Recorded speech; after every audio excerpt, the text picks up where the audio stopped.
Hey, welcome back. Another day, another video, and another one of Robin's riffs that you can play pretty much any notes over, provided it's with enough conviction. So I'm going to show you how to play the riff.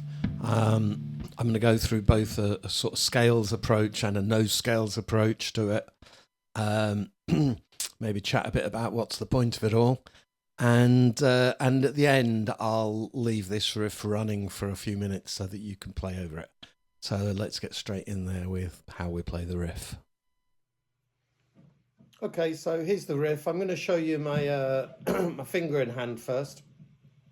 It's just on the 5th, 4th and 3rd strings. I've got the A string. We're in the key of A. I've got the A string banging out. Now, just before the first beat of the bar, we've got this 4th string. Then I've got a pinch with the 5th and the 3rd.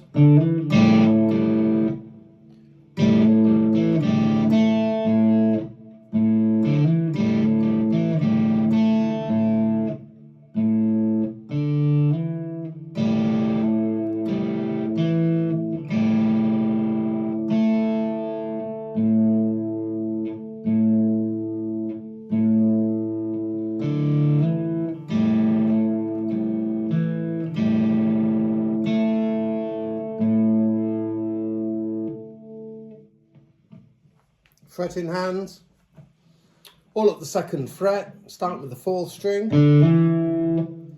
then onto the 3rd string,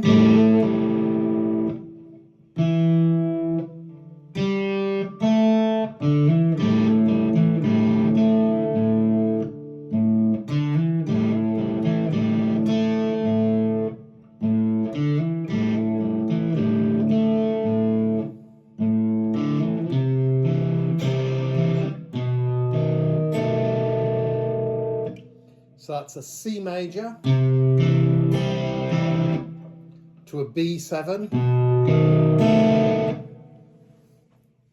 and for that I'm going,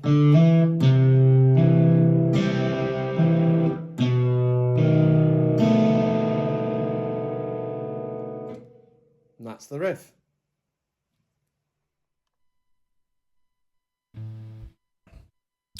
So that's the riff. I'd say it's simple but not easy. It could well take you hours and hours to practice being able to bang out a rhythm with your thumb, a steady beat, whilst also doing a couple of things with your fingers.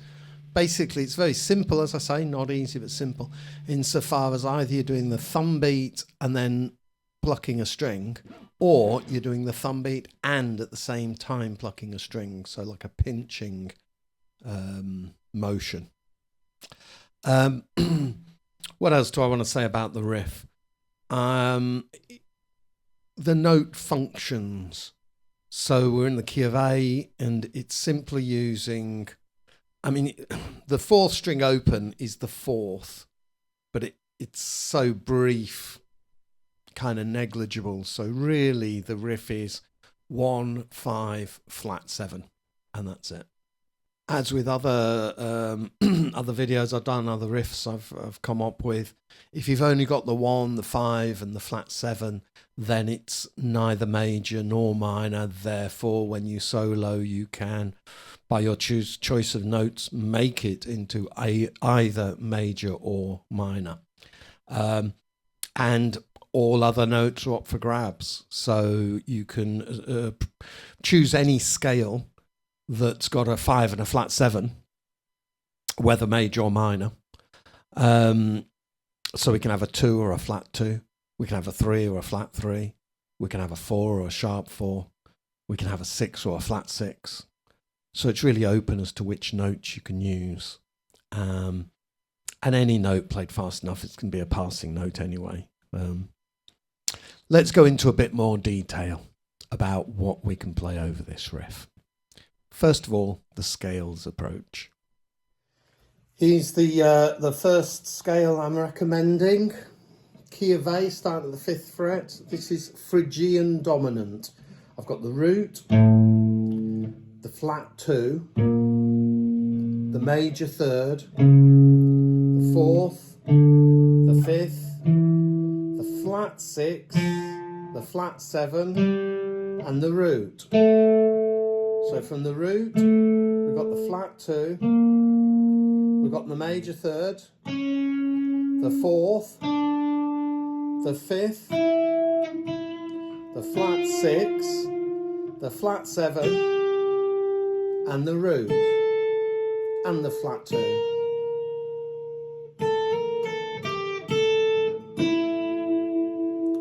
Now I'm going to play that with the riff, and the thing to be conscious of is when the C and B come in. So here's the chord of C, here's a chord of B, just across the 4th, 3rd and 2nd strings. So when the C to the B comes in, you need to adapt, you need to play along with that. So the C relative to A, that's a flat 3. Relative to A, that's a 5, a flat 3, and a flat 7. And the B, relative to A, is the sharp 4, the 2, and the 6. So let me just demonstrate going through the Phrygian dominant mode over this, but when it comes to the C and B, I'm going to play along with those.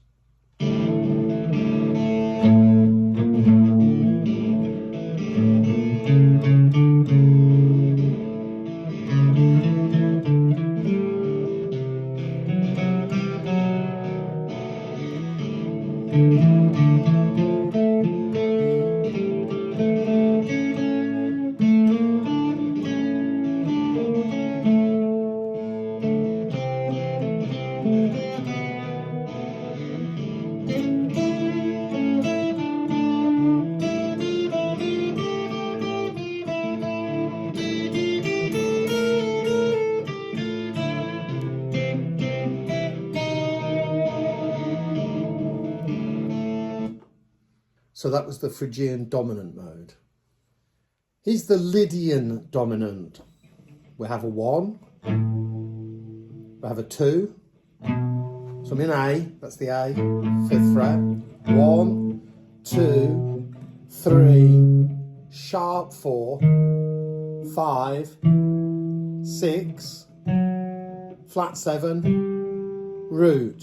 So go from the root, 2, 3, sharp 4, 5,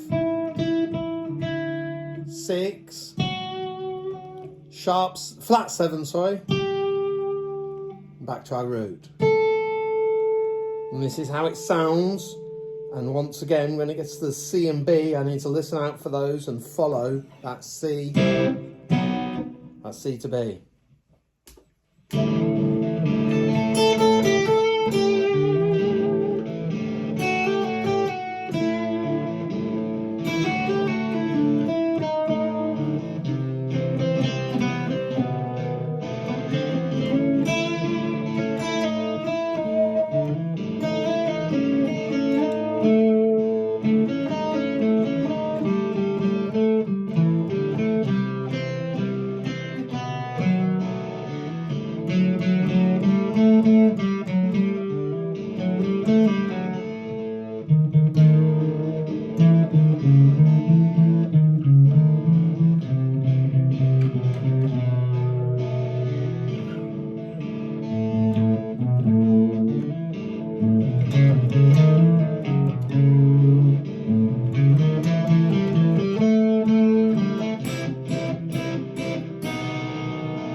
So that was Lydian dominant.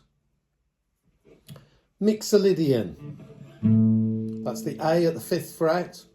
We have a 1, 2, 3, 4, 5, 6, flat 7, and octave. So that's a 1, 2, 3, 4, 5, 5, 6, flat 7, and octave, 1, 2, 3. Mixolydian with the riff.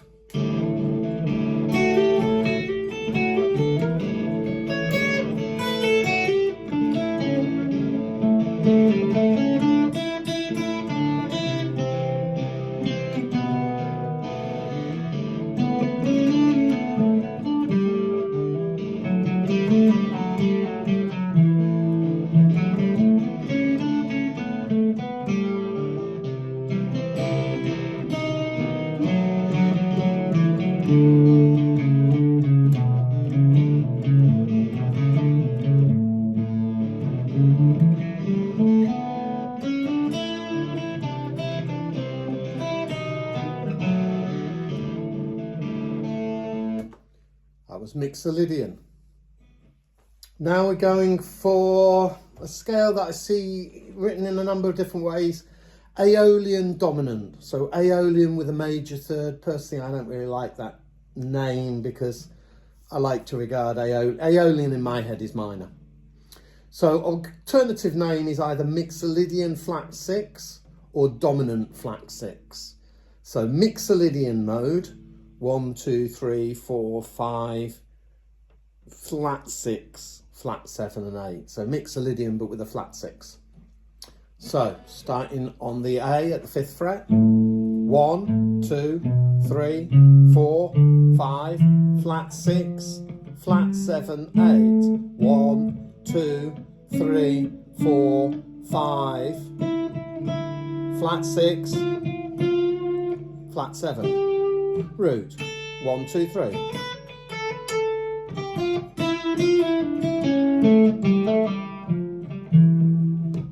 With the riff.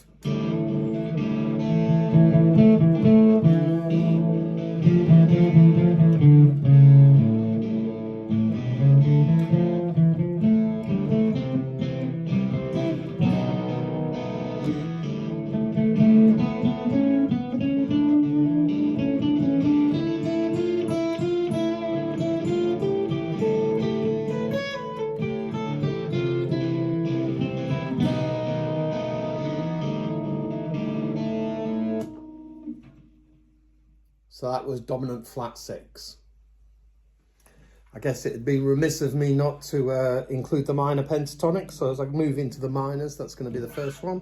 We've got the 1, again 5th fret of the fat string. So in A, we've got 1, flat 3, 4, 5, flat 7, octave. 1, flat 3, 4, 5, flat 7, 1, flat 3. With the music.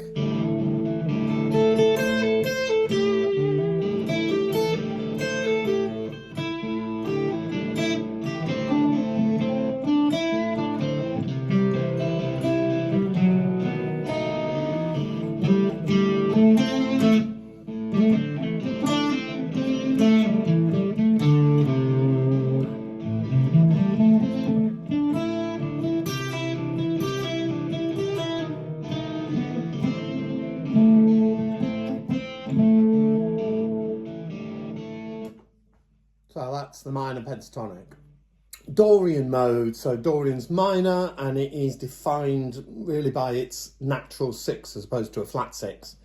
So we've got key of A, 5th fret, 1, 2, flat 3, 4, 5, 6, flat 7, an octave. 1, 2, flat 3, 4, 5, 6, flat 7, 1, 2 and flat 3.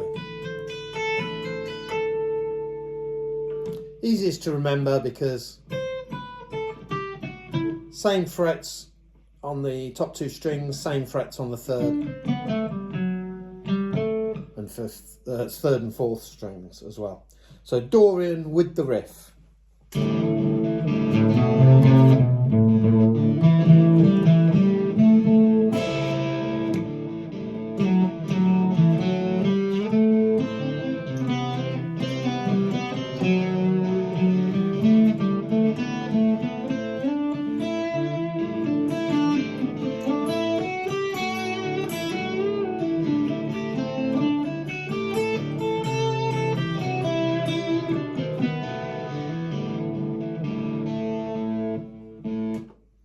So that's the Dorian mode. Aeolian, or what most people just know as the minor scale or the natural minor scale. 5th fret, that's the 1, 2, flat 3, 4, 5, flat 6, flat 7, an octave. 1, 2, flat 3, 4, 5, flat 6, flat 7, 1, 2 and flat 3.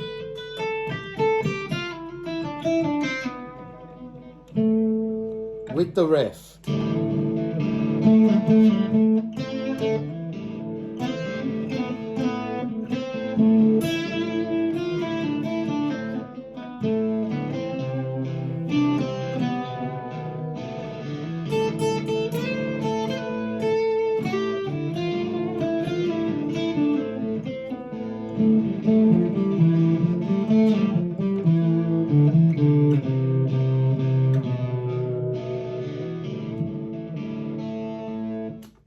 So that was Aeolian mode.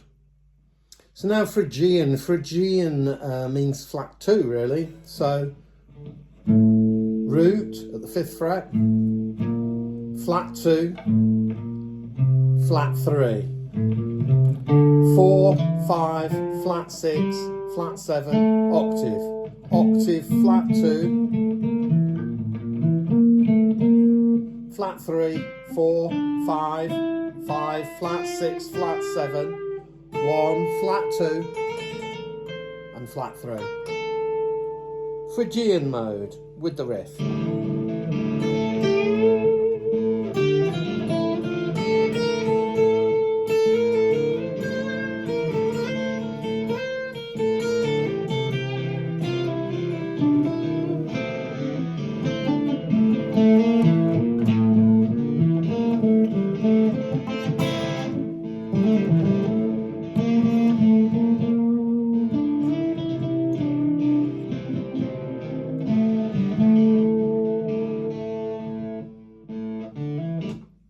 That was Phrygian mode.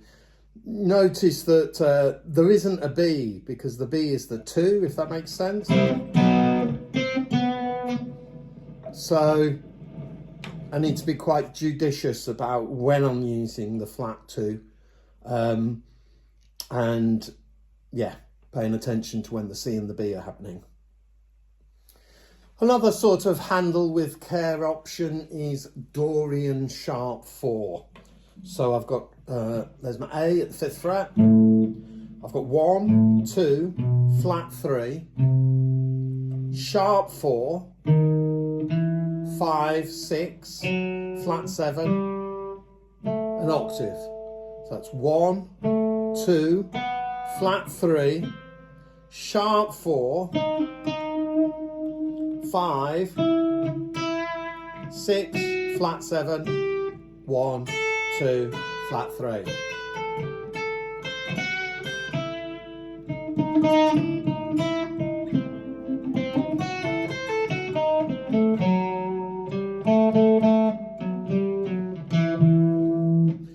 So one of the joys of the Dorian sharp 4 is there's a full diminished arpeggio you can play. Simply starting on the root or the flat 3 or the 6 or the sharp 4.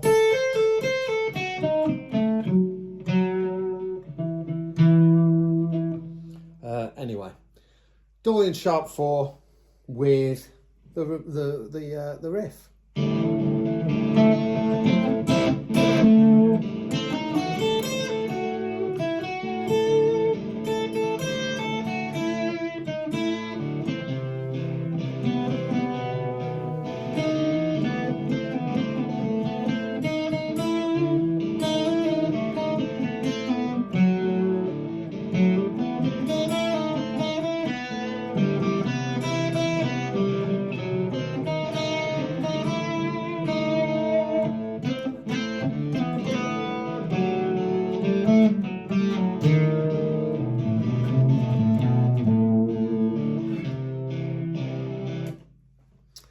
So that's Dorian sharp 4. It has the C and the B in it, which makes it particularly suitable. and interesting, even though it can seem a bit fruity at first. So that's 9 scales. Maybe there's more. Let me know what you think. I think it really is a matter of choice. Like I will occasionally drop into whole tone, but the whole tone hasn't got a fifth, and it's arguable whether I am or not, really. This is the thing, unless you're playing the whole scale, then which scale are you playing? Both Mixolydian and Mixolydian Flat6 and Phrygian Dominant. Let's say both. All 3 of those have got a 1, a 3, a 5, a flat 7, a 4. You know, which scale are you playing? You might think you're playing one scale and someone else would interpret it as a different scale, I guess. The only downside with scales are the amount of boxes and the amount of scales that you need to learn. And just increasingly, I'm of the opinion that, like, if you're starting out, it's maybe more value in training your ears, which I'll talk about a bit later, using this sort of riff that's ambiguous and just exploring the notes that aren't in the riff, i.e. flat 2, 2, flat 3, 3, flat 6, 6, 4, sharp 4, you know, exploring those notes without really being concerned or considering which scale they might be in or from. So yeah, the no scales approach in my mind is simply to identify the notes that are in the music you're playing along with. So with this riff, it's the 1, the 5, the flat 7. I'm going to identify where those notes are across the neck, round about the sort of 5th to 7th fret mark, and then show you how I would go about exploring flat 2, 2, flat 3, 3, etc. Whilst using the notes that are in the riff as like your home base. So let's just get to it, and then hopefully you'll clearly understand what I mean by a no scales approach. First of all, I'm suggesting what you do is learn to play the riff in 3 different places. Here on the 5th to the 7th frets, on the 5th string and the 4th string.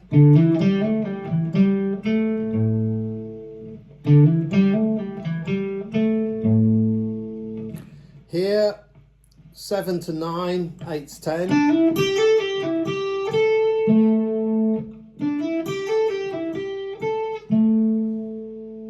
And here on the 3rd to 5th.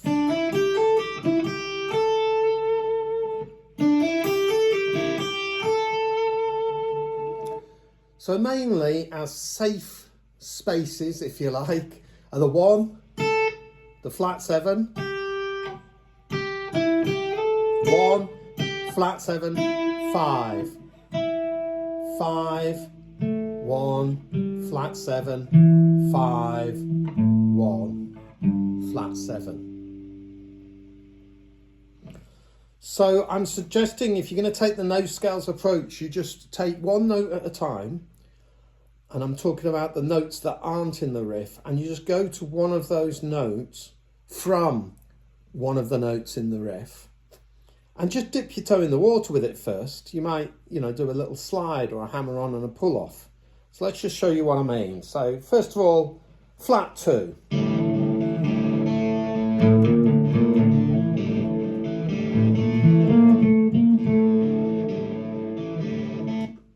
Simple as that. I'm getting the sound of the flat 2 in my head.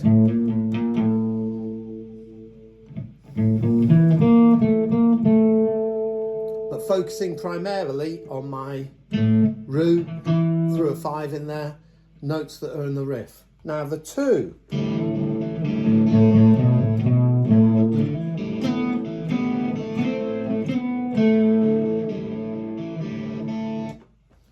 So there, did a slide from the flat 3 to the 2. Just getting the sound of the 2 in my head. 3.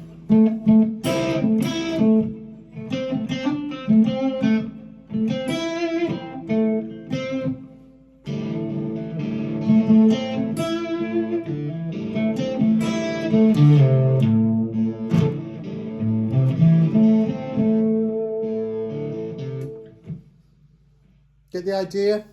I'll do the 3 as well.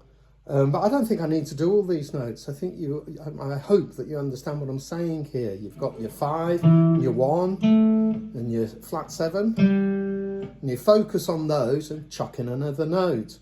So here I've got my 5, my flat 7, my 1, my major third. So I'll just dip into the major third and get the sound of it in my head and go, oh, am I happy with that? Oh yeah, I'm happy with that. Or not.